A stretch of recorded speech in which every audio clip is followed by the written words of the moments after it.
پاکستان میں حالیہ دنوں میں ٹریفک حادثات میں اضافہ دیکھنے میں آیا ہے، جس کے بعد روڈ سیفٹی پر سوالات اٹھنا شروع ہوئے ہیں۔ WHO کی 2018 کی ایک رپورٹ کے مطابق دنیا بھر میں ہر سال 13.5 لاکھ لوگ ٹریفک حادثات کا شکار ہو جاتے ہیں، جبکہ پاکستان میں کام کرنے والے غیر سرکاری ادارے کے مطابق ملک میں ہر سال 25,000 کے قریب لوگ ٹریفک حادثات میں ہلاک ہو جاتے ہیں۔ گزشتہ دنوں پاکستان پیپلز پارٹی کے رہنما قمر زمان کائرہ کے بیٹے کے ساتھ پیش آنے والے واقعے کے بعد سوشل میڈیا پر بحث شروع ہو گئی ہے کہ گاڑیوں میں ایئر بیگز نہیں ہوتے۔ سوشل میڈیا پر صارفین کا کہنا ہے کہ اگر گاڑیوں میں ایئر بیگز ہوتے تو اس قسم کے واقعات سے بچا جا سکتا ہے۔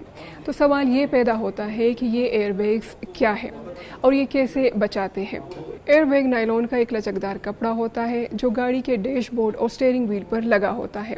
جب کسی گاڑی کی رفتار اچانک تیز ہو جاتی ہے یا وہ حادثاتی طور پر ہٹ ہو جاتی ہے تو گاڑی میں موجود ایک آلہ سینسر کو الرٹ کرتا ہے اور یہ ایئر بیگز پھول جاتے ہیں، اور اسی صورت میں ہی گاڑی میں موجود لوگ حادثے سے بچ نکلتے ہیں۔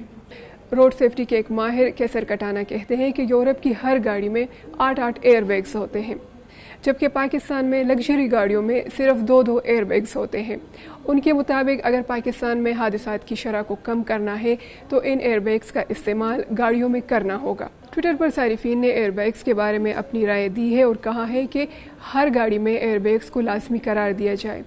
ایک صارف علمزیب کہتے ہیں کہ پاکستان میں ایئر بیگز کے بارے میں بحث ہو رہی ہے، لیکن ان کو یہ نہیں پتا کہ اگر آپ سیٹ بیلٹ کا استعمال نہیں کریں گے تو یہ ایئر بیگز کام نہیں کریں گے۔